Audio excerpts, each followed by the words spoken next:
मैं इस दुनिया में डस्क सॉवरेन बनकर आया था, पर एक रीइंकार्नेटेड एम्प्रेस ने मुझे अपने बीस टेमर के क्रीचर के रूप में बांध लिया। लेकिन जैसे ही उसने मेरा स्टेटस पैनल देखा, उसने बिना सोचे समझे हमारा कॉन्ट्रैक्ट तोड़ दिया। सिर्फ इसलिए क्योंकि मैं एक टूटी हुई पुरानी घड़ी जैसा दिखता था। उसकी नज़रों में मैं बिल्कुल बेकार था, एक कचरा। अब बिना किसी कॉन्ट्रैक्टर के मेरे पास अस्तित्व से मिटने से पहले सिर्फ 24 घंटे हैं। जैसे ही मैं अपनी किस्मत को मान लेता हूँ, एक हल्की सी आवाज़ चुप्पी तोड़ती है। सेलीन, क्या तुम सच में उसे फेंक रही हो? बोलने वाली लेरा बेल थी, वो लड़की जिसे स्कूल का हर स्टूडेंट कैंपस ब्यूटी के नाम से जानता है। अगर तुम्हें वो नहीं चाहिए तो क्या मैं ट्राई कर सकती हूँ? मैंने अब तक एक भी एबिलिटी अवेकन नहीं की है। सलीन ने नाक सिकोड़ते हुए कहा। उसके चेहरे पर साफ नफरत थी। कचरे के साथ कचरा, अब ये बिल्कुल सही जोड़ी है। तुम्हें ये कबाड़ चाहिए? ठीक है, इसे एक तोहफा समझो। बिना कुछ कहे लेरा हॉल के बीच में चली जाती है। वो उस टूटी घड़ी को अपने हाथों में बहुत प्यार से उठा लेती है। दुखी मत हो, वो तुम्हें नहीं चाहती, पर मैं चाहती हूँ। ठीक उसी पल घड़ी के अंदर मुझे एक बिल्कुल साफ सिस्टम नोटिफिकेशन मिलता है। जैसे ही अलर्ट से पता चलता है कि संकट टल गया है, डस्क सॉवरेन की सील की हुई शक्ति मेरे अंदर से फूट पड़ती है। सीधे ग्रैंड हॉल की छत को तोड़ते हुए आसमान तक पहुंच जाती है। पूरा आसमान गहरे लाल रंग में रंग जाता है। लेरा उस घड़ी से निकलती भयानक गर्मी और एनर्जी से घबरा जाती है और अनजाने में उसे छोड़ देती है। लेकिन वो पुरानी घड़ी नीचे नहीं गिरती, वो हवा में तैरने लगती है, जबकि उसका पुराना लकड़ी का खोल तुरंत खुद को नए रूप में ढलने लगता है। फिर एक आवाज जो बहुत भारी, रोबदार और अटल थी, वहां मौजूद हर जीव की आत्मा में गूंज उठती है। खुशियां मनाओ, समय का शासक इस दुनिया में पैदा हुआ है, पूरे समय का राजा। हॉल में मौजूद हर कोई जम सा जाता है। इस अद्भुत घटना और रूह कांपा देने वाली घोषणा से बिल्कुल टूट चुका था। देखो, वो टूटी हुई घड़ी इंसानी रूप ले रही है, गहरे सुनहरे रंग के कवच। मैं एक शासक हॉल के बीच में खड़ा हूँ, सिर्फ खड़ा हूँ। फिर भी सिर्फ उसके अदृश्य दबाव से ही हॉल का हर जीव डर से चीखने लगता है, जमीन पर गिरने पर मजबूर हो जाता है। इतना डरा हुआ कि सर तक नहीं उठा पा रहा था। मैं अपनी नज़र लेरा पर डालता हूँ, जो मेरे पास खड़ी है, और बोलता हूँ, तुम्हारी पसंद बहुत अच्छी है। मैं तुमसे वादा करता हूँ, हम दोनों मिलकर इस दुनिया की सबसे ऊंची चोटी पर पहुंचेंगे और सबसे शक्तिशाली जीव बनेंगे। जैसे ही मेरे शब्द खत्म होते हैं, आसमान से रोशनी का एक चमकदार सुनहरा स्तंभ नीचे आता है, ठीक डस्क सॉवरेन पर लॉक होता है और लेजेंडरी रैंक में बदल जाता है। SSS। पूरा हॉल गहरी शांति में डूब जाता है और सेलीन जो वहां से जा रही थी, अब बिल्कुल जगह पर जम गई थी। मैंने इतने बड़े अस्तित्व को कचरे की तरह अपने हाथों से फेंक दिया। उसका विश्वास बुरी तरह से हिल जाता है, लगभग टूटने की कगार पर। लेकिन अपनी इच्छा शक्ति से वो खुद को संभालती है। फिर वो लड़खड़ाते हुए हॉल की तरफ वापस आती है। वो लेरा से नजर मिलाती है और बोलती है, लेरा। उस एक शब्द से लेरा होश में वापस आती है। लेरा ऊपर देखती है, सीलीन को वापस आते देखती है और उसकी मुट्ठियां अनजाने में कस जाती हैं। बस अभी मैं समय पर उसकी असलियत नहीं देख पाई, क्योंकि मैंने उसे समन किया था, तो ये सही है कि मैं ही उसकी शक्तियों को गाइड करूं। उसे मुझे वापस कर दो। मुआवजे के तौर पर मैं तुम्हें एक प्री सेल ग्रेड भी कॉन्ट्रैक्ट स्कोर दूंगी और पर्सनल तौर पर 3 महीने तक तुम्हें मेंटर करूंगी। ये तुम्हारी जिंदगी का सबसे बड़ा मौका है, एहसान फरामोश मत बनो। लेरा का जवाब तुरंत आता है, माफ करना सीलीन, कॉन्ट्रैक्ट तुमने तोड़ा था। अब वो मेरा कॉन्ट्रैक्ट पार्टनर है, सौदे की चीज़ नहीं। मैं उसे किसी को नहीं दूंगी। सेलीन की आंखें बर्फ जैसी ठंडी हो जाती हैं।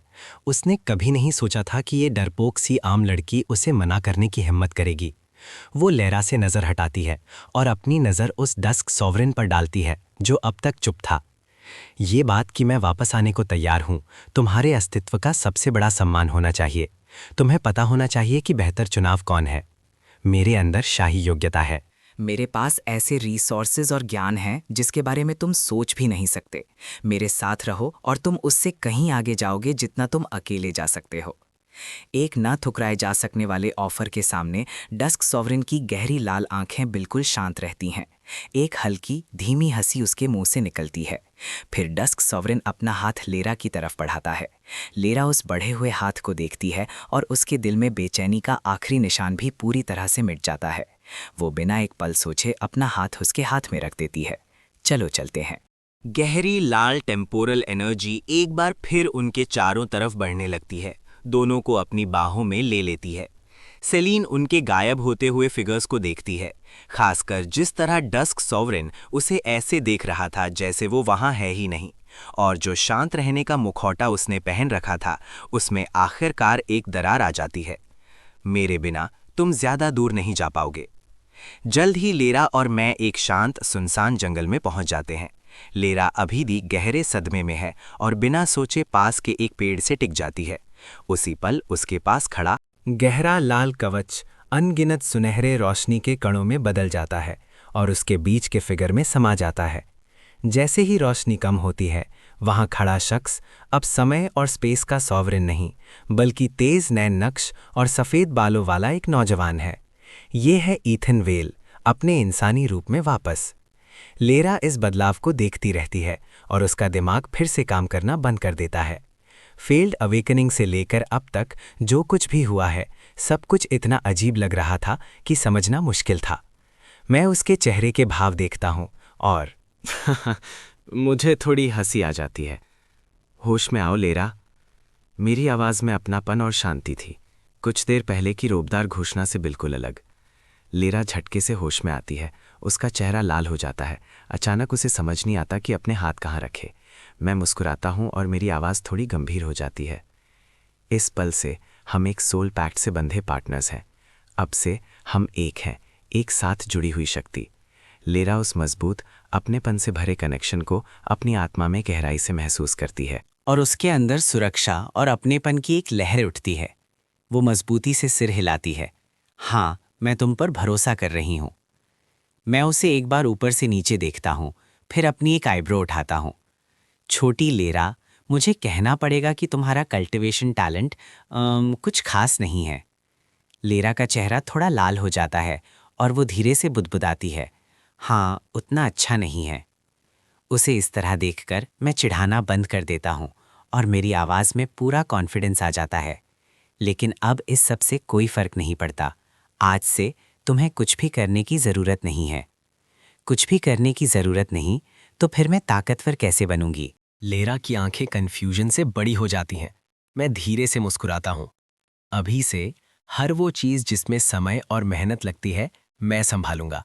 वो सब हमारे सोल पैक्ट के जरिए सीधे तुम तक पहुंचेगा। मैं उसके चेहरे पर अभी भी उलझन देख सकता हूँ और समझ जाता हूँ कि ये कॉन्सेप्ट उसके लिए शायद थोड़ा आगे का है। तो मैं साफ साफ बताता हूँ, मैं सीधे सीधे बताता हूँ। अब जब मैं तुम्हारे साथ हूँ लेरा, तुम पहले से ही अनबीटेबल हो। तुम बस आराम से बैठो और ताकतवर बनती जाओ, समझी? बस आराम से बैठो और ताकतवर बनती जाओ। लेरा बिल्कुल खो जाती है। उसका दिमाग एक बार फिर सुन पड़ जाता है। इससे वो सब कुछ टूट जाता है जिस पर उसने 10 साल से ज्यादा विश्वास किया था। क्या 20 टीमर्स को अपने क्रीचर्स के साथ मेहनत और कोशिश करके आगे नहीं बढ़ना होता? वो कैसे अपनी ही क्रीचर से कैरी हो रही है? मैं उसके हैरान चेहरे को देखता हूं और संतुष्टि से सिर हिलाता हूं। अच्छा, सच्चाई से रूबरू कराने का पहला फेज पूरा हुआ। लेरा मेरी इस बड़ी घोषणा का हर शब्द सुनती है और भले ही वो सच में हिल गई हो, पर जो इनसिक्योरिटी वो इतने समय से महसूस कर रही थी वो अभी भी बेचैन करती है। लेकिन जल्द ही कॉम्बैट अवेकनिंग ट्रायल आने वाला है। अगर मैं ऐसी ही रही तो मैं उसे पार नहीं कर पाऊंगी। फेल होने और सबके देखने का ख्याल उसकी आंखों में हल्की लाली ले आता है। सिर्फ बातें करने से कुछ नहीं होगा। वैसे भी मुझे इस दुनिया के काम करने का तरीका समझना है। चलो इसे आजमाते हैं और तुम्हें खुद देखने देते हैं कि डस्क सॉवरेन आखिरकार क्या कर सकता है। जल्द ही हम दोनों डंजन प्लाजा पहुंच जाते हैं। लेला के समझाने से मुझे पता चला कि यह पोर्टल्स डंजन्स की तरफ ले जाते हैं, जो नकली कॉम्बैट जोन्स हैं, जहां दूसरी दुनिया के जीवों का सामना करना पड़ता है। इनकी रेटिंग 1 स्टार से लेकर 10 स्टार तक होती है। जितनी ज्यादा रेटिंग उतना ज्यादा खतरा, लेकिन उतने ही बड़े इनाम भी। जैसे ही वो बात खत्म करती है, प्लाजा के बीच में लगी बड़ी डिस्प्ले स्क्रीन चमकदार सुनहरी रोशनी से भर जाती है। उस पर एक सर्वर वाइड अनाउंसमेंट फ्लैश होता है। सेलिन मिस्ट ने उस डंजन का ऑल टाइम स्पीड रिकॉर्ड तोड़ दिया है। पूरा प्लाजा हैरानी से भरी आवाज़ों से गूंज उठता है। ये देखकर लहरा की आंखों में कंपटीशन की जिद्दी आग एक पल में जल उठती है। वो घूमती है और उत्साह से पोर्टल गेट्स की तरफ देखती है। हम कौन से डंजन में जा रहे हैं? तुम्हारी शक्ति के साथ हमें कम से कम 3 स्टार से शुरू करना चाहिए, है ना? मेरी नज़र मौजूद डंजन्स पर घूमती है और सबसे बेसिक बिगिनर डंजन पर जाकर रुकती है। हम वहाँ जा रहे हैं, बिगिनर वाले में। लहरा का मुंह खुला का खुला रह जाता है। लेकिन वहाँ तो सिर्फ लेवल 1 स्लाइम्स हैं। एक्सपीरियंस तो लगभग 0 है। ये तो समय की पूरी बर्बादी है। शांत रहो, सब कुछ कंट्रोल में है। ये बिल्कुल सही जगह है तुम्हें सीधे सीधे दिखाने के लिए कि समय पर अधिकार होने का असली मतलब क्या होता है। हम बिना देरी किए बिगिनर डंजन में कदम रखते हैं। लेरा मुट्ठी भर लेवल 1 स्लाइम्स को घूरती है। उसके मन में अजीब से एहसास चल रहे थे। तो अब हम क्या करें? मैं अपने दिमाग को हल्का सा घुमाता हूँ। समय की एक अदृश्य शक्ति पूरे डंजन पर छा जाती है। टेम्पोरल रीराइट डंजन के सभी जीवों की एग्जिस्टेंस टाइमलाइन को 10,000 साल आगे बढ़ा रहा हूं। एक ही पल में वो स्लाइम्स जो अभी खुशी से उछल रहे थे, लीरा की डर से भरी आंखों के सामने राख बन जाते हैं, साफ तौर पर धूल में बदलकर हवा में उड़ जाते हैं। लीरा के सामने तुरंत किल नोटिफिकेशंस आने लगते हैं और उसी समय वो अपने सोल पैक्ट के जरिए अपने शरीर में शुद्ध एनर्जी का एक झोंका महसूस करती है। उसकी शक्ति साफ तौर पर एक लेवल बढ़ जाती है। इतनी जल्दी लेवल अप? लीरा को विश्वास नहीं हो रहा था। वो अब खाली डंजन में चारों तरफ देखती है। मॉन्स्टर्स कहाँ गए? समय के सामने सब चीजें बराबर हैं। उन्हें बस भविष्य में भेज दिया गया है। मैं अपनी एबिलिटी फिर से एक्टिवेट करता हूं। टेम्पोरल रीराइट डंजन के मॉन्स्टर रीस्पॉन मैकेनिज्म को 1000 गुना तेज कर रहा हूं। जो जमीन अभी खाली थी उस पर एक पल में नए स्लाइम्स पैदा होते हैं, सिर्फ समय की तेजी के नीचे फिर से धूल में बदलने के लिए। लीरा के पास स्क्रीन पर एक्सपीरियंस नोटिफिकेशंस की बाढ़ आ जाती है। उसका लेवल भयानक तेजी से बढ़ रहा था। पलक छपकते ही सीधे लेवल 20 तक पहुंच जाता है। लीरा बिल्कुल शांत खड़ी थी। उसका दिमाग फट चुका था। एक अच्छी टैलेंट वाली टीम को भी यहां तक पहुंचने के लिए 3 या 4 स्टार डंजन्स में दिनों तक ग्राइंड करना पड़ता।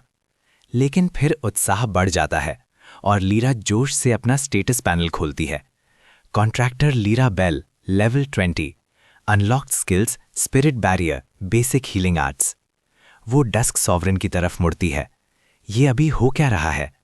हमारा एक्सपीरियंस शेयर्ड है। जब मैं लेवल अप करता हूं तो मेरे साथ ऑटोमेटिकली लेवल अप करती हो। लीरा खुद को रोक नहीं पाती। वो तुरंत डस्क सॉवरेन का पैनल खोलती है।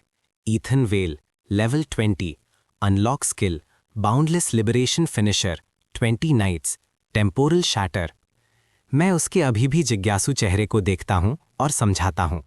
मैंने बस उनकी उम्र को 10,000 साल के बराबर बढ़ा दिया और उन 10,000 सालों में जो एक्सपीरियंस वो जमा करते उसका एक हिस्सा पहले ही निकाल लिया और डंजन के रिस्पॉन्स सिस्टम पर समय को तेज करके नए मटेरियल्स तुरंत वापस आ गए। लीरा का मुंह खुला रह जाता है। जिंदा जीवों की एग्जिस्टेंस टाइमलाइन को बदलना, 10,000 साल का एक्सपीरियंस पहले ही निकाल लेना, रिस्पॉन्स साइकिल को तेज करना, ये तो पागलपन है। तुम सच में समय के सॉवरेन हो। चलो आगे बढ़ते हैं। हम यहीं पर पूरा ग्राइंड कर सकते हैं। सोच तो अच्छी है लेकिन एफिशिएंसी अब कम हो रही है। जितना ज्यादा लेवल उतना ज्यादा एक्सपीरियंस लगता है। ये 10,000 साल पुराने स्लाइम्स अब काफी नहीं हैं। चलो चलते हैं। हम सीधे 5 स्टार डंजन में जा रहे हैं। लेकिन जब लीरा एग्जिट तक पहुंचने की कोशिश करती है वो एकदम रुक जाती है। क्या हुआ? लीरा अजीब तरह से साइड में इशारा करती है। वो बिगिनर डंजन का एक नियम है, अंदर आने के बाद कम से कम 10 मिनट रुकना पड़ता है। अभी सिर्फ 3 मिनट हुए हैं। मैं एक पल के लिए उसे देखता रहता हूं। मेरे पास शब्द नहीं होते। फिर मेरा दिमाग चलता है। Temporal rewrite, accelerate. हमारे आसपास की दुनिया हल्की सी मुड़ जाती है और 2 या 3 सेकंड बाद मैं चुटकी बजाता हूं। हो गया, टाइम पूरा हुआ। लीरा फिर से एग्जिट ट्राई करती है और इस बार टेलीपोर्टेशन लाइट आराम से एक्टिवेट हो जाती है और दोनों को सीधे डंजन से बाहर भेज देती है। लीरा अपने पास आराम से खड़े ईथन को देखती है और उसके दिमाग में सिर्फ एक ख्याल आता है, हम दोनों में से असली कॉन्ट्रैक्टेड क्रीचर आखिर है कौन? एक बीस टेमर होने के नाते उसे लगने लगा था कि वो तो बस साथ घूम रही है। हालांकि सच कहूँ तो इस तरह कैरी होना उतना बुरा भी नहीं लग रहा था। जल्द ही हम दोनों डंजन रजिस्ट्रेशन ऑफिस पहुंच जाते हैं। ड्यूटी पर मौजूद स्टाफ मेंबर उन्हें तुरंत देख लेता है। इतनी जल्दी वापस आ गए? मुझे अपने आईडी कार्ड्स दो, मुझे तुम्हारे लेवल्स और परफॉर्मेंस रेटिंग लॉक करनी है। हेलो, लॉक करने की कोई जल्दी नहीं है। हम पहले एक और डंजन में जाना चाहेंगे। कौन सा डंजन सोचा है तुमने? 5 स्टार? क्या? स्टाफ मेंबर लगभग अपनी सीट से उछल पड़ता है। तुम्हें अंदाज़ा भी है कि 5 स्टार डंजन का मतलब क्या होता है? वो बिगिनर जोन जैसा बिल्कुल नहीं है। अगर तुम 5 स्टार में मारे गए तो वापस नहीं आओगे और फिर लंबा थका देने वाला लेक्चर शुरू हो जाता है। चेतावनी के लिए शुक्रिया, लेकिन मैंने फैसला कर लिया है। हम 5 स्टार डंजन में जा रहे हैं। प्लीज़ हमारे लिए पेपर वर्क प्रोसेस कर दीजिए। ये देखकर कि बात करने का कोई फ़ायदा नहीं। उन्हें रोकने का कोई फायदा नहीं। स्टाफ मेंबर के पास लीरा से डेथ वेवर साइन करवाने के अलावा कोई चारा नहीं बचता। ठीक है, एक बार जब तुम इस वेवर पर साइन कर दोगी तो डंजन मैनेजमेंट ऑफिस तुम्हारे साथ होने वाली किसी भी चीज़ के लिए बिल्कुल भी जिम्मेदार नहीं होगा। वेवर साइन होने के बाद हम आराम से 5 star dungeon the bone waste में टेलीपोर्ट हो जाते हैं। जैसे ही हम वहां पहुंचते हैं, दूर से एक भयानक चीख हवा को चीरते हुए आती है। बिना किसी चेतावनी के लेवल 25 के बोन हाउंड्स का एक झुंड उन पर नजर गड़ा लेता है और भयानक तरीके से चिल्लाते हुए हमला कर देता है। लीरा चिल्लाती है और अनजाने में अपना स्पिरिट बैरियर एक्टिवेट करने लगती है, लेकिन ईथन ज्यादा तेज है। वो आराम से अपना एक हाथ उठाता है और कलाई घुमाता है। बोन हाउंड्स हमले के बीच में ही जम जाते हैं, जैसे किसी ने पॉज बटन दबा दिया हो। एक पल बाद उनकी मजबूत हड्डियां राख जैसी और कमज़ोर हो जाती हैं और एक टूटते हुए शोर के साथ वो सूखी हड्डियों के ढेर में बदल जाते हैं। Kill confirmed. Level 25 bone hound, 250 experience points मिले। लेरा का मुंह खुला का खुला रह जाता है। 5 लेवल का फर्क और फिर भी एक ही झटके में मार दिया। वो खुद को रोक नहीं पाती और शेयर्ड स्टाटस पैनल दोबारा देखती है और पाती है कि ईथन के स्टार्ट्स उसी लेवल के किसी भी आम कॉन्ट्रैक्टेड क्रीचर से कई गुना ज़्यादा हैं। जब वो अभी भी खुद से बड़बड़ा रही थी, मैं अपनी भौहें सिकोड़ता हूँ और बोलता हूँ, अभी भी बहुत धीरे है। ये छोटे मोटे दुश्मन मेहनत के लायक भी नहीं है। चलो सीधे डंजन बॉस के पास चलते हैं। इस बीच लीरा का बिगिनर डंजन में लेवल 1 से 20 तक रॉकेट की तरह बढ़ना कुछ बहुत इंपॉर्टेंट लोगों की नज़र में आ चुका था। वापस डंजन मॉनिटरिंग रूम में वही जिसने लेरा का रजिस्ट्रेशन किया था, अब एक स्पेशल डिस्प्ले स्क्रीन को घूर रहा था, जिसमें डंजन का एक सिंप्लीफाइड रियल टाइम मैप दिख रहा था। G0 नाम का मार्कर साफ तौर पर अपडेटेड लेवल 25 दिखा रहा था। पलक झपकते ही G0 के आसपास के हर मॉन्स्टर का मार्कर कांटेक्ट में आते ही गायब हो जाता है और वो डॉट बॉस जोन की तरफ हैरान कर देने वाली तेजी से बढ़ रहा था। वापस 5 स्टार डंजन के अंदर जैसे जैसे लेरा और मैं आगे बढ़ते हैं, हमारे सामने आने वाले मॉन्स्टर्स धीरे धीरे और शक्तिशाली होते जाते हैं। फिर भी चाहे कुछ भी हो, हमारे रास्ते में आए हर एक मेरी टेम्परल पावर के सामने कागज की तरह बिखर जाता है। Temporal acceleration. एक बोन वॉरियर से 500 साल छीन लिए जाते हैं और वो उसी जगह धूल में बदल जाता है। Temporal rewind. एक रेत को उसके भ्रूणावस्था में वापस भेज दिया जाता है। मुश्किल से बना भूत आकर लेने से पहले ही घुल जाता है। Localised temporal stasis. उड़ते हुए गार्गोइल्स का पूरा झुंड हवा में ही जम जाता है और लेरा उन्हें टारगेट प्रैक्टिस की तरह इस्तेमाल करती है। एक एक करके उन्हें तोड़ती जाती है। लेरा का एक्सपीरियंस बार लगातार बढ़ता है और उसका लेवल आराम से 25 के पार चला जाता है। फिर लेरा अचानक से चिंतित हो जाती है। मुझे लगता है सोल पैक्ट के जरिए कोई हमारा पीछा कर रहा है।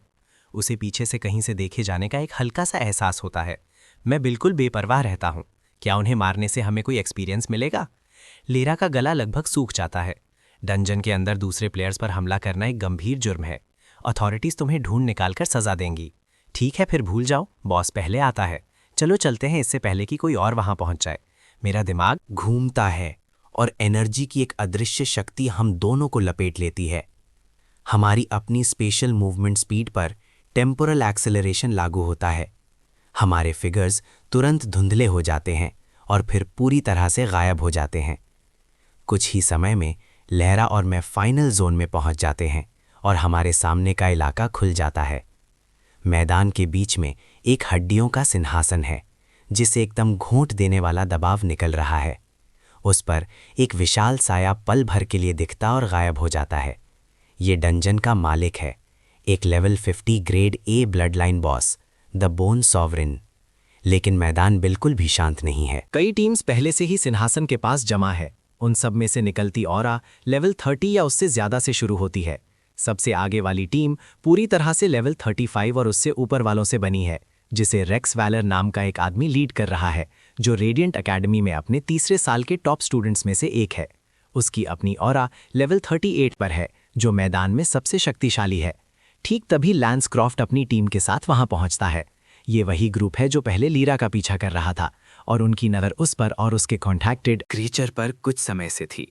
जैसे ही लैंस हालत को समझता है, उसका चेहरा बिगड़ जाता है। डैम इट, इनके यहाँ होने से फर्स्ट किल तो लगभग हाथ से गया। जैसे ही निराशा उसे खाई जा रही थी, उसकी नज़र कोने में लीरा और ईथन पर पड़ती है, जो ज़्यादा दूर नहीं खड़े थे। उसके अंदर तुरंत लालच भर जाता है। अगर बॉस हाथ से गया तो मैं उस मामूली सी लड़की और उसके क्रीचर को ही ले लूंगा। आखिरकार ये ट्रिप बेकार नहीं जाएगा। इस बीच वापस डंजन प्लाजा के सेंट्रल हॉल में सेलीन मिस्ट एक 3 स्टार डंजन पोर्टल से बाहर निकलती है। मेन डिस्प्ले पर लीडर बोर्ड अपना अगला रिफ्रेश साइकिल शुरू करता है। सभी पूरी तरह से सेलीन मिस्ट को टॉप पर देखने की उम्मीद कर रहे थे, लेकिन जब दूसरे स्थान का नाम रोशन होता है तो पूरा हॉल सुन पड़ जाता है। फिर वहां पूरी तरह से अफरा तफरी मच जाती है। सेलीन वहां ऐसे खड़ी थी जैसे उस पर बिजली गिर गई हो। ये कैसे हो सकता है? लेरा का मजाक उड़ाने की उसकी अपनी याद वापस आ जाती है, और अब उसे मुंह पर एक जोर का थप्पड़ पड़ा था। इसी पल वो 2 इम्पॉर्टेंट लोग जिनका जिक्र पहले हुआ था वो भी हॉल में पहुंच जाते हैं। वो खासतौर पर लीरा को देखने आए थे, लेकिन स्टाफ से बात करने के बाद उन्हें पता चलता है कि लीरा और उसका कंट्रैक्टेड क्रीचर पहले ही एक 5 स्टार डंजन में जा चुके हैं, और जब तक बॉस हार नहीं जाता या डंजन रीसेट नहीं हो जाता, कोई और अंदर नहीं जा सकता। दोनों के चेहरे पर चिंता आ जाती है। अगर वहां कुछ गलत हो गया तो ये बहुत गंभीर समस्या होगी। वापस 5 स्टार डंजन के अंदर शोर से भरा मैदान मौत जैसी शांति में बदल जाता है जब बोन सॉवरन जाग उठता है। आगे बढ़ो। एक ही पल में हर टीम लगभग एक साथ आगे बढ़ती है। सीधे अपने सिंहासन पर बैठे बोन सॉवरन पर हमला करती है। अलग अलग रंगों की एबिलिटीज का एक झोंका बोन सॉवरन के विशाल शरीर पर फट जाता है।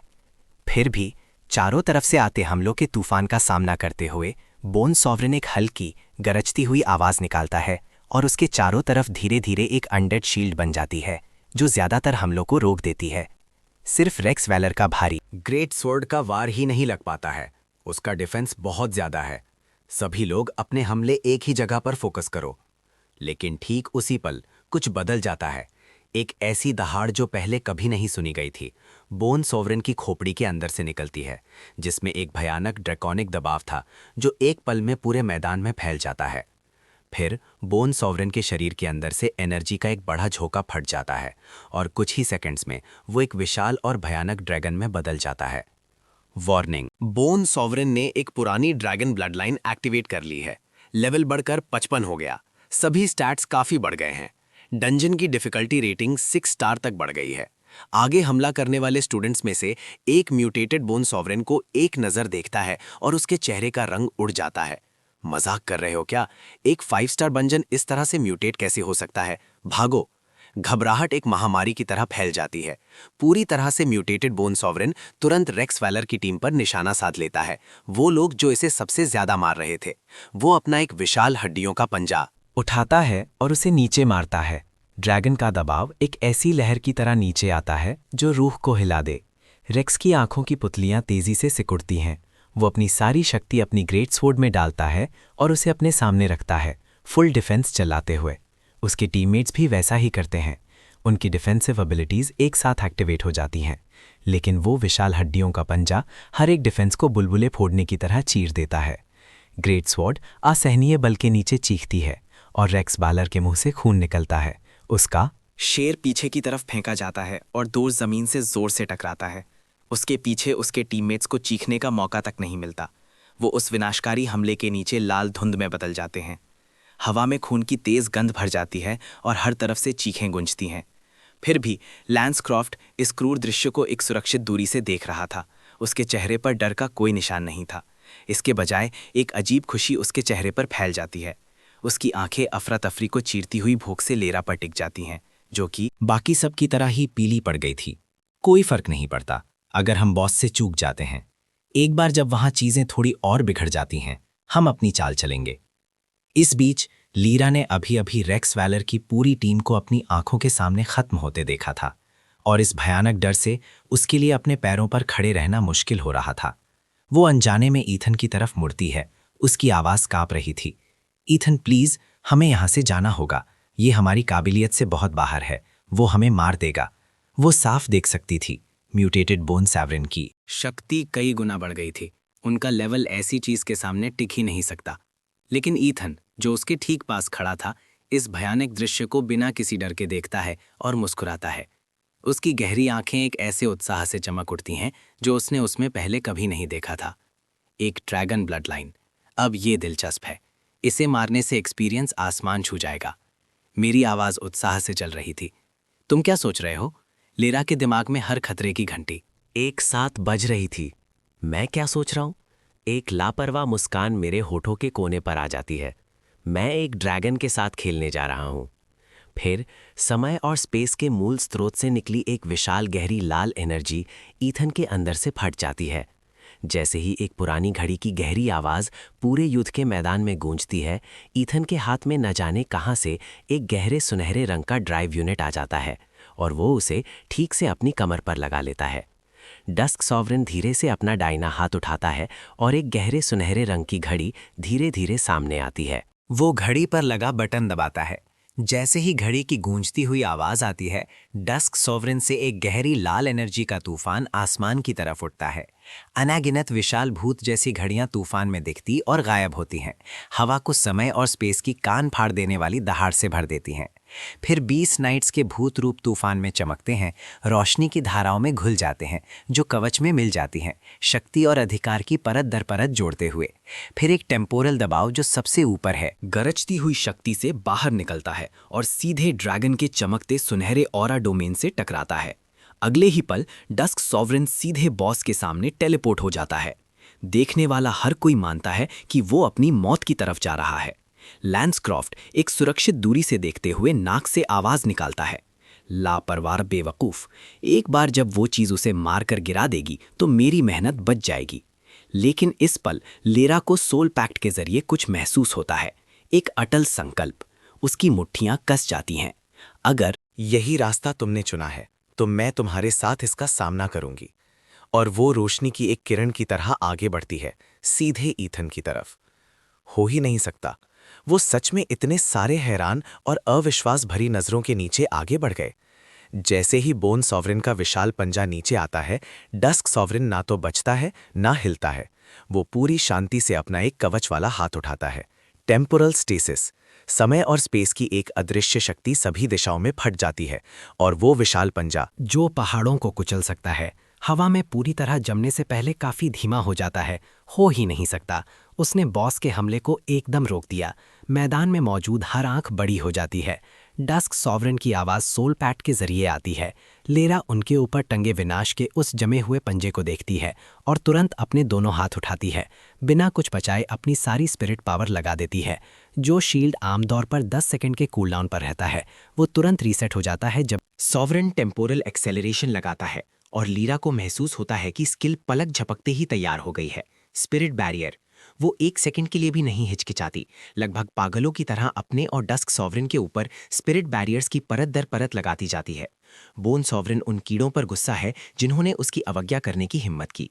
एक ही पल में उसका दूसरा पंजा हवा को चीरता हुआ एक घुमावदार हमला करता है, जबकि उसके विशाल जबड़े खुलते हैं, हर चीज को नष्ट करने वाली एक भयानक शक्ति इकट्ठा करना शुरू करते हैं। लेकिन मेरा फिगर टेम्परल एक्सेलरेशन के नीचे एक भूत की तरह झिलमिलाता है, उस घातक वार से आराम से बच जाता है। रही बात उन जब्दों में बन रही चीज की, मैं बस एक उंगली उठाता हूं और जमा हो रही एनर्जी की तरफ इशारा करता हूं। Temporal backflow. पूरा बिल्डअप उलट जाता है और बस एक पल के लिए वो भयानक ड्रैगन ब्रेथ लड़खड़ा जाता है, जैसे उसका चाजब जबरदस्ती काट दिया गया हो। ये देखकर लैंसक्रॉफ्ट के चेहरे से मजाक का हर निशान गायब हो जाता है। उसकी जगह गहरे साफ दिखने वाले झटके और डर ने ले ली, सबकी जमी हुई हैरान नजरों के बीच। डस्क सॉवरेन के आसपास का इलाका धीरे धीरे गहरे लाल रंग में बदल जाता है, जबकि उसकी पीठ पर अनगिनत भूत जैसी घड़ियां आ जाती हैं, हवा को दिल दहला देने वाली गूंज से भर देती हैं। गुस्से में भरा बोन सॉवरेन भी अनजाने में एक बहुत बड़े खतरे को महसूस करने लगता है। डस्क सॉवरेन धीरे से अपना दाहिना हाथ उठाता है और फिर उसे अपनी कमर पर लगे ड्राइव यूनिट पर जोर से मारता है। जैसे ही उस आखिरी फैसले की आवाज गूंजती है, डस्क सॉवरेन ऊंची छलांग लगाकर आसमान में चला जाता है। बादल धीरे धीरे हट जाते हैं और एक विशाल भूत जैसा गियर सामने आ जाता है। आसमान में सभी जितनी तेजी से हो सके पीछे हटने लगते हैं, उस विनाशकारी झटके की चपेट में ना आने के लिए बेचैन। लेरा अपना सिर पीछे झुकाकर आसमान की तरफ देखती है। उसकी आंखों में पूरा आश्चर्य भरा था। वो ईथन का स्टेटस पैनल खोलती है और देखती है कि उसके अल्टीमेट रिलीज के दौरान हर एक स्टैट 10 गुना बढ़ गया है। इस पल बोन सॉवरेन को महसूस होता है कि ये सच में अंत है और वो पूरी ताकत से एक भयानक दहाड़ मारता है। उसका हर ड्रैकोनिक स्केल एक साथ जल उठता है जब उसका कोर जलने लगता है और एक विनाशकाली डेथ पहले ईथन की तरफ बढ़ती है, लेकिन फिर कुछ हैरान कर देने वाला होता है। जैसे ही डेथ ब्रेथ ईथन के पास पहुंचती है, वो साफ तौर पर दिशा बदलती है और पूरी तरह से वापस बोन सॉवरेन के मुंह में चली जाती है। अनगिनत डर से भरी नज़रों के बीच डस्क सॉवरेन धीरे से अपना दाहिना पैर उठाता है। उसके चारों तरफ गहरी लाल एनर्जी इकट्ठा होकर एक बड़ा घूमता हुआ वॉर्टेक्स बनाती है। वॉर्टेक्स के कोर के अंदर 20 नाइट्स के भूत रूप आकर लेते हैं और एक ही पल में सभी 20 पूरी तरह से डस्क सॉवरेन में मिल जाते हैं। अगले ही पल एक शक्ति जो पूरे अंत का बोझ उठाए हुए थी, बोन सॉवरेन की तरफ बढ़ती है। एक गहरी लाल किरण आसमान को चीरती है, पूरी सटीकता के साथ बोन सॉवरेन के शरीर को भेदती हुई, और अल्टीमेट रिलीज की विनाशकारी शक्ति के नीचे बोन सॉवरेन का पूरा शरीर अनगिनत कणों में घुल जाता है और हवा में गायब हो जाता है। आसमान में विशाल भूत जैसा गियर धीरे धीरे गायब हो जाता है और पूरा मैदान शांत हो जाता है। डंजन के अंदर बचे हुए मॉन्स्टर के अस्तित्व टाइमलाइन पर टेम्पोरल एक्सेलरेशन लगाया जाता है। उसके तुरंत बाद लेवल अप की घंटियां बजने लगती हैं, लगातार तब तक बजती रहती हैं जब तक लेवल आखिर में 40 पर नहीं रुक जाता, जहां पहले बोन सॉवरेन खड़ा था। कई पुरानी चीजें धीरे धीरे सामने आती हैं। 10,000 साल पुराने ड्रैगन लॉर्ड का कोर मिला, क्रोनो ड्रैगन मिरर मिला, पुरानी ड्रैगन बोन ग्रीव्स मिली। उसी समय शुद्ध प्राचीन गहरे सुनहरे रंग का ड्रैगन एसेंस अपने आप सीधे ईथन के शरीर में बहता है, 10,000 साल पुराने ड्रैगन ब्लड लाइन एसेंस को एब्जॉर्ब करते हुए। Dusk sovereign blood line fusion जारी है। टेम्पोरल लॉ की पूर्णता 18% तक बढ़ गई है। नई एबिलिटी अनलॉक हुई, क्रोनो ड्रैगन्स ब्रेथ। सभी स्टैट्स स्थायी रूप से 30% बढ़ गए। बिल्कुल भी बुरा नहीं है, 5 स्टार डंजन बॉस के लायक है। एक ही बार में इतने सारे लेवल्स पार कर लिए। इस पल आसपास सबकी आंखें तेज भूख से जल रही थीं। सब लोग जमीन पर पड़े खजानों को घूर रहे थे। अनगिनत नजरों में लालच की आग झिलमिला रही थी। लेकिन जैसे ही वो पास खड़े ईथन को देखते हैं, वो सारी आग बुझ जाती है। रुको, और वहां लांस क्रॉफ्ट है, वो आदमी जो कुछ पल पहले डर से लगभग बेहोश हो गया था, पूरे कॉन्फिडेंस के साथ आगे बढ़ता है। लीरा, तुम इसे सोलो किल नहीं गिन सकती। तुम्हारे आने से पहले मेरी टीम ने इस चीज से कड़ी लड़ाई की थी और हमने इसके लिए एक असली कीमत चुकाई है। तो इस लूट का बंटवारा दोनों पार्टीज के बीच में होना चाहिए। हम सिर्फ वही लेंगे जो हमारा है। ये बिल्कुल सही है ना? वो लीरा की झगड़े से बचने वाली प्रकृति का फायदा उठा रहा था, उसे तर्क और न्याय की भाषा में फंसाने की कोशिश कर रहा था। लेकिन लहरा कुछ कह पाती, उससे पहले ही एक ठंडी आवाज हवा को चीर देती है।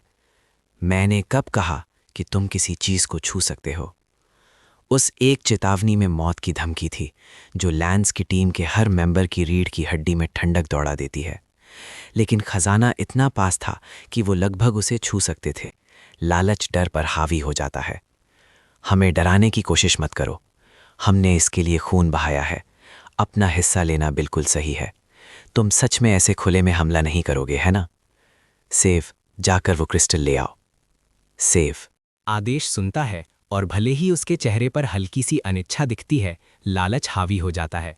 वो तेजी से आगे बढ़ता है, सीधे चमकते हुए क्रोनो ड्रैगन मिरर की तरफ। ना उम्मीद शब्द उसके मुंह से निकले ही थे कि डस्क सॉवरेन अपना दाहिना हाथ उठाता है। उंगलियां सेव के हमले की दिशा में एक टाइट मुट्ठी में बंद हो जाती हैं। एक हल्की भारी आवाज बाहर की तरफ फैलती है और लेवल 35 का असासिन हमले के बीच में ही जम जाता है। उसका शरीर जकड़ जाता है, जैसे किसी अदृश्य शक्ति ने पकड़ लिया हो।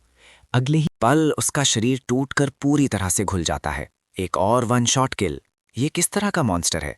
फिर भी लैंस क्रॉफ्ट इस दृश्य को देखते हुए जरा भी डर नहीं दिखाता। इसके बजाय एक बेहद पागलपन उसके चेहरे पर फैल जाता है। वो डस्क सॉवरेन और लीरा की तरफ उंगली उठाता है। सबने देखा कि उसने अभी अभी डंजन के अंदर किसी को मारा है, उसी एकेडमी का एक साथी स्टूडेंट। सबूत यही है। लीरा, तुम दोनों खत्म हो। वो दूसरे स्टूडेंट्स की तरफ घूमता है समर्थन मांगने के लिए। बहुत शोर हो गया। 2 बर्फ जैसे ठंडे शब्दों ने लैंस का परफॉर्मेंस खत्म कर दिया। डस्क सॉवरेन की गहरी लाल आंखें बिना किसी भाव के लैंस की टीम पर घूमती हैं। Temporal decay.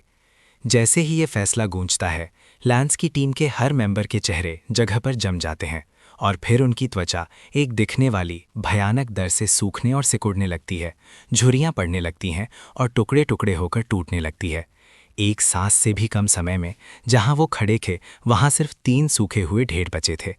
एक हल्की हवा गुजरती है और वो हल्की भूरी राख में बदल जाते हैं और गायब हो जाते हैं। अब जाकर आसपास के स्टूडेंट्स होश में आते हैं। उसका कॉन्ट्रैक्टर अब ज़रूर मुसीबत में है। हर कोने से खुसर फुसर होने लगती है। लैरा उन सभी अजीब नज़रों और खुसर फुसर को महसूस करती है और उसका चेहरा थोड़ा पीला पड़ जाता है। मैं उसकी बेचैनी को देखता हूँ और आगे बढ़ता हूँ। घबराओ मत और इस सब की जिम्मेदारी मत लो। हमने जो वैल्यू और पोटेंशियल अभी दिखाया है, उससे अथॉरिटीज़ हम में बहुत दिलचस्पी लेंगी। याद रखो, जब तुम काफ़ी शक्तिशाली हो तो तुम नियम नहीं मानते, तुम नियम हो। ये शब्द लेरा के अंदर के डर और चिंता के हर निशान को एक पल में मिटा देते हैं।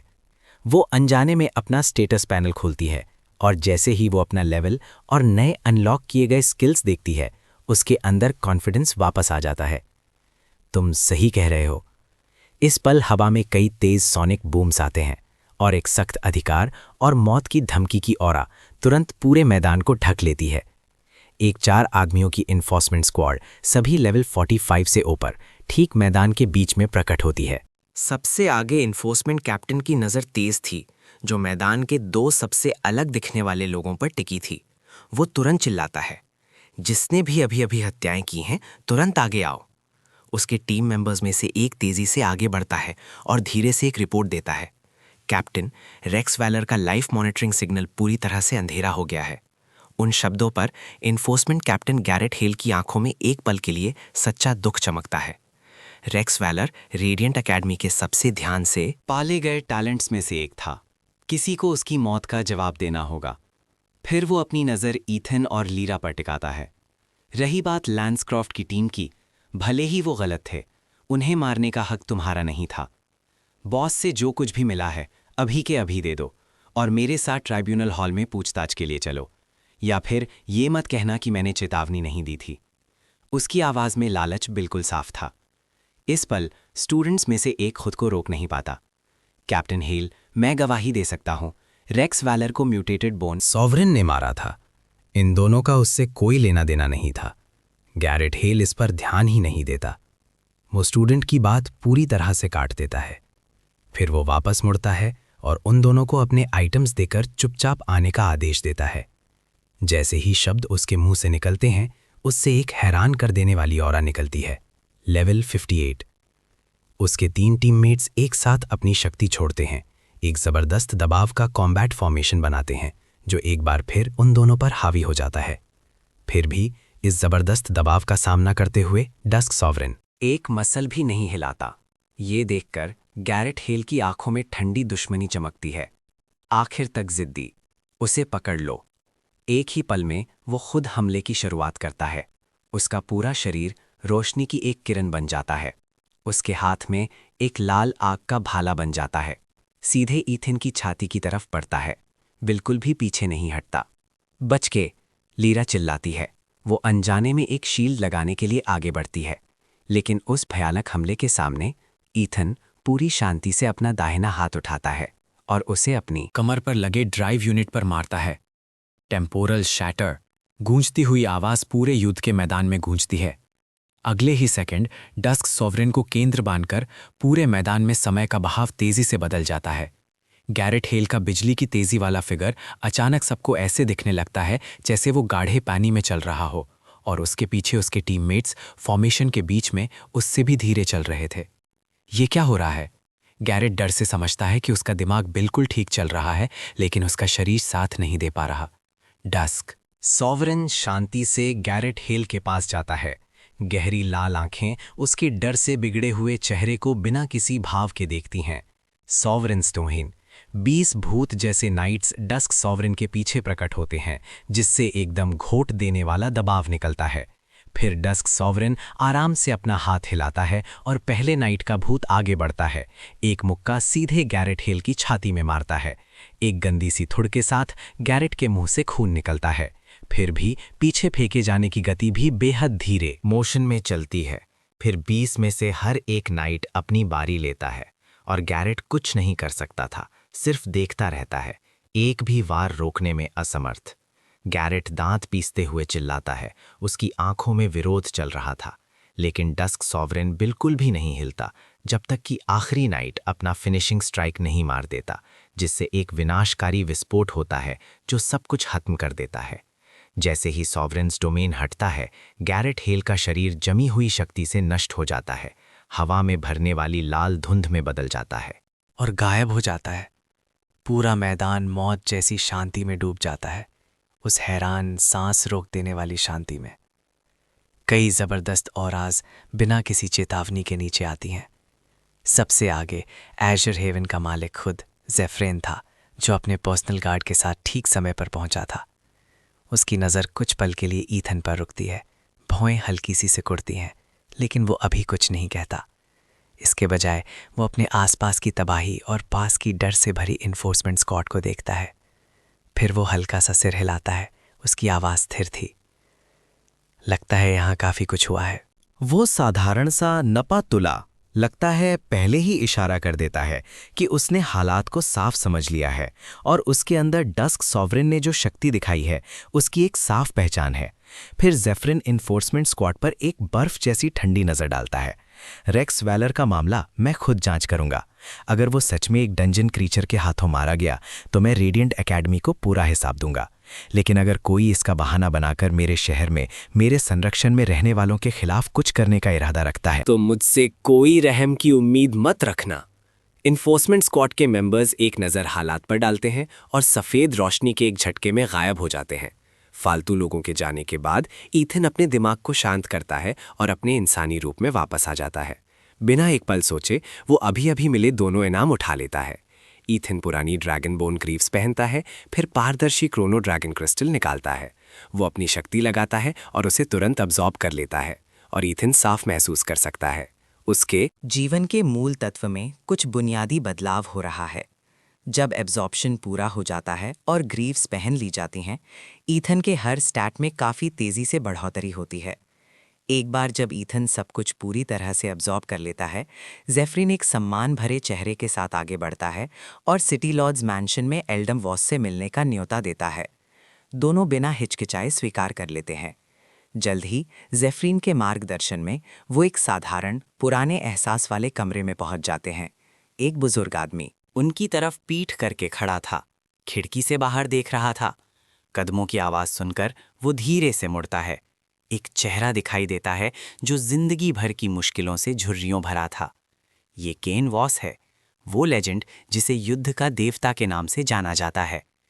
2.5 घंटे तक चली बातचीत के बाद दोनों को आखिर में पता चलता है कि केन वॉस उन्हें 6 महीने बाद होने वाले फेट वॉर में हिस्सा लेने के लिए आमंत्रित करना चाहते हैं। लेकिन फेट वॉर के लिए स्लॉट्स ऐसे ही नहीं दिए जाते, उन्हें कमाना पड़ता है। जो केन वॉस दे सकता है वो है रिसोर्सेज और एक प्लेटफॉर्म जो उन्हें स्लॉट्स तक पहुंचा दे। सब कुछ सुनने के बाद ईथन हल्का सा सर हिलाता है। फिर ज़ेफ्रेन और लेरा दोनों की हैरान नज़रों के बीच वो एक ऐसा जवाब देता है जिसकी किसी को उम्मीद नहीं थी। हमें इस बारे में सोचना होगा। ज़ेफ्रेन खुद को रोक नहीं पाता।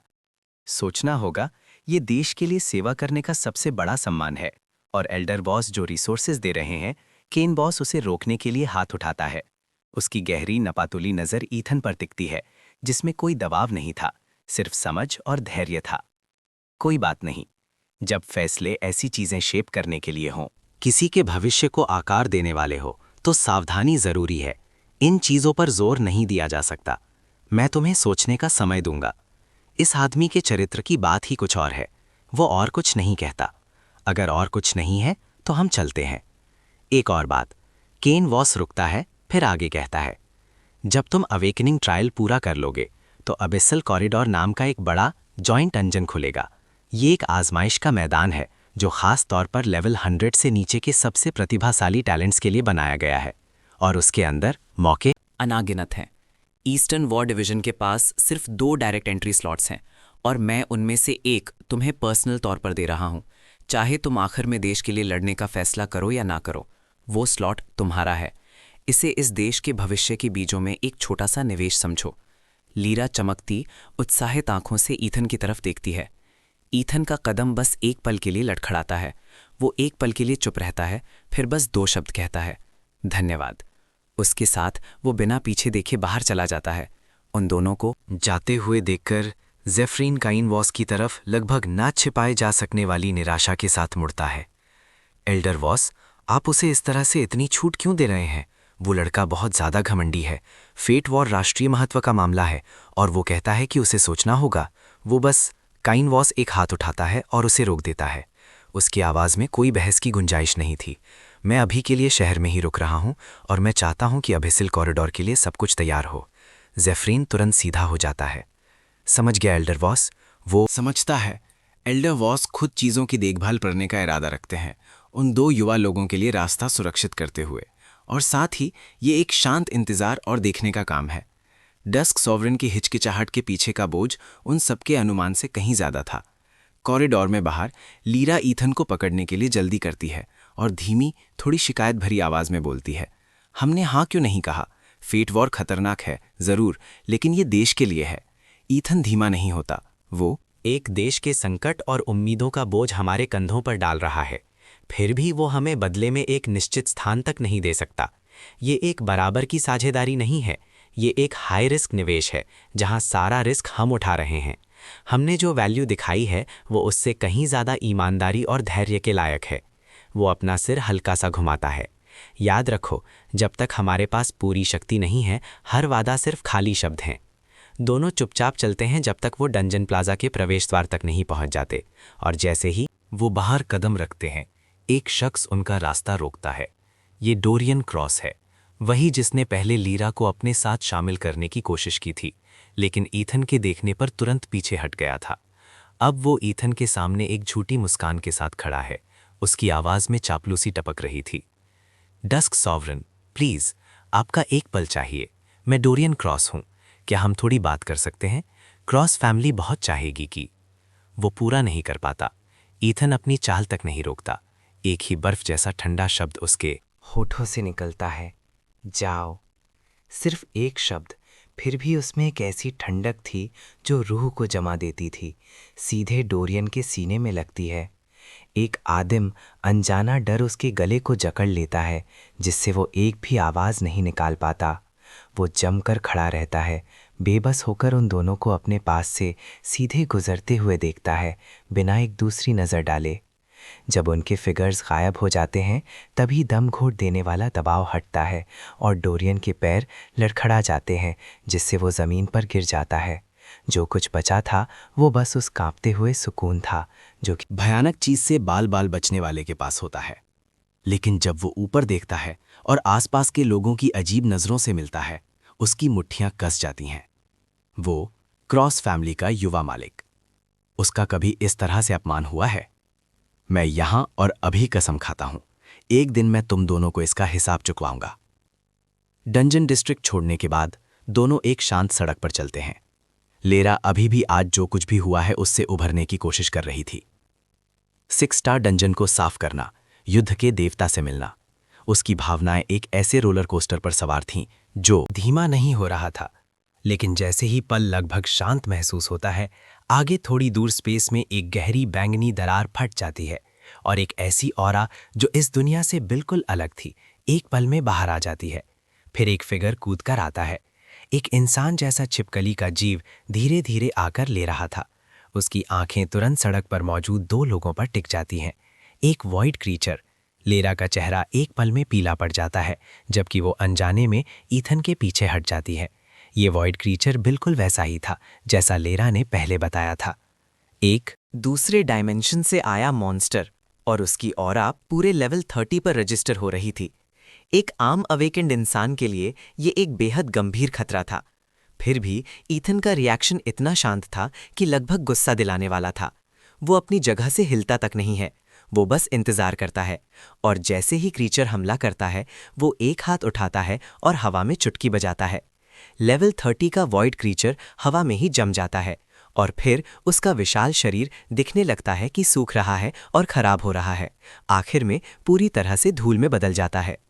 टेम्पोरल रीराइट टारगेट के अस्तित्व को 10,000 तेज कर दिया। अगले ही सेकंड एक्सपीरियंस की एक बड़ी बात आती है और एक्सपीरियंस बार को पूरा भर देती है। मात्रा हैरान कर देने वाली थी। बोन सॉवरन से मिले एक्सपीरियंस से कहीं ज्यादा।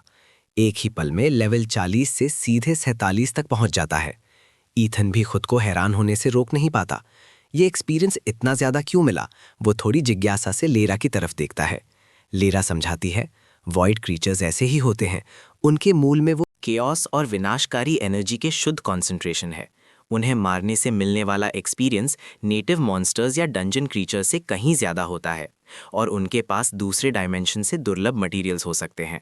इसीलिए ये जानते हुए भी कि वो कितने खतरनाक हैं, देश और बड़े गुट अभी भी नियंत्रित सीमाओं के भीतर उनका शिकार करने के लिए सेनाएं बनाते हैं। इन शब्दों पर ईथन की आंखों में एक जलती हुई रोशनी आ जाती है। ये वॉइड क्रीचर्स तो चलते फिरते एक्सपीरियंस पैकेजेस हैं, तो हम उन्हें और कहाँ ढूंढ सकते हैं? अगर वॉइड क्रीचर्स इंसानी शहर के अंदर कहीं भी आ सकते तो हम सब अब तक मर चुके होते। वो सिर्फ निश्चित स्पेशल रिफ्ट आउटब्रेक जोन्स में या दूसरे डायमेंशंस की एनर्जी से बहुत ज़्यादा प्रदूषित इलाकों में दिखाई देते हैं। शहरों में शक्तिशाली बैरियर फॉर्मेशंस और सुरक्षा बल होते हैं। आम परिस्थितियों में ये संभव ही नहीं है। शब्द अचानक रुक जाते हैं और उनके साथ उसका चेहरा भी बदल जाता है। ईथन इसे तुरंत पकड़ लेता है। तो एक लेवल 30 का वॉइड क्रीचर शहर के अंदर एक सड़क पर ना जाने कहां से आ गया, और वो भी ठीक उनके सामने। इसका सिर्फ एक ही मतलब हो सकता है, ये वॉइड क्रीचर शहर के अंदर किसी ने पाल रखा था और वो अभी अभी छूट गया।